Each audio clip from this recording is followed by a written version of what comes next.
This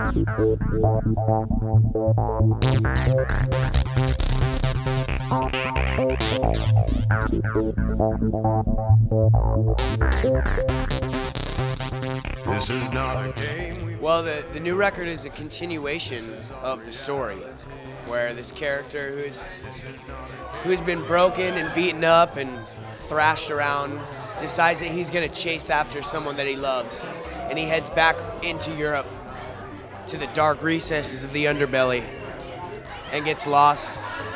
I think that for me, that's what art has always been about, is finding a medium or a sound or a feeling that I can connect with and on a deeper level than just saying, oh, well, you know, I play in a band and I put on my jeans just like everyone else. I mean, I've always been a fan of escapism, and I've always been a fan of novels and literature, and so I've always really wanted to create another world.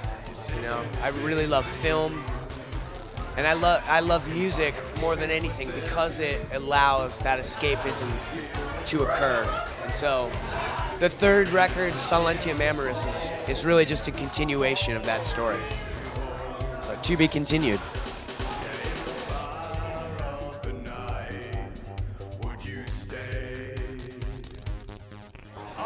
Well, I definitely wanted to make it more romantic. I felt as if the romance lacked in the William Control department, and there was a lot of anger, and I'm not as angry as I was when I made Hate Culture, which is always a great motivator. Anger, it's always a great motivator to make a great record. So the process is exactly the same. Kenneth, my friend Kenneth Fletcher, came in from New York, and we sat down for 3 weeks and we just hammered it out with all the music. And then I wrote for a couple months on the lyrics and recorded them by myself, alone, just like I did in Hate Culture, just like I did with Noir. And so the process is really very similar. The sound, I mean, I can't really attribute anything to the sound except maybe I got better at recording.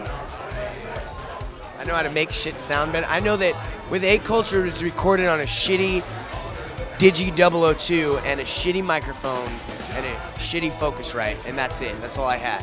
So now I have proper equipment, you know. There's a whole bunch of reasons why.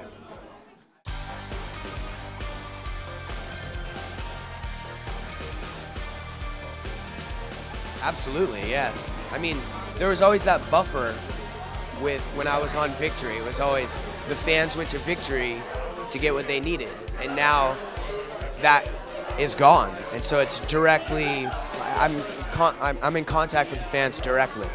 So if they have a problem with an order, they email me and I fix it somehow.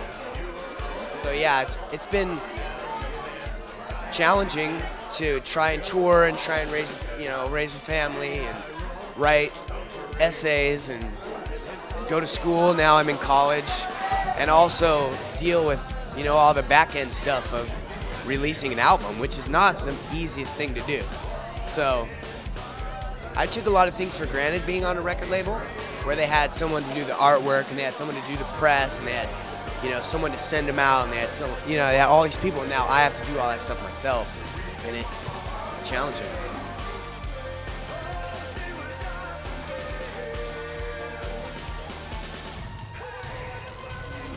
Yeah, I mean, I feel as if I've always had control over the music. That was the great thing about Victory. Victory was never a record label that when I turned an album in, they said, oh no, we don't hear a single, you gotta do more.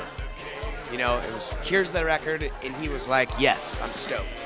So in that regard, I always felt pretty lucky, because my friends would be recording albums for years, and here I am releasing album after album, which is what I want to do. I want to create art and go on tour and then make a new album and keep the creative process going. I don't want to get stuck in a city just recording and recording and recording, recording, recording. It's bullshit.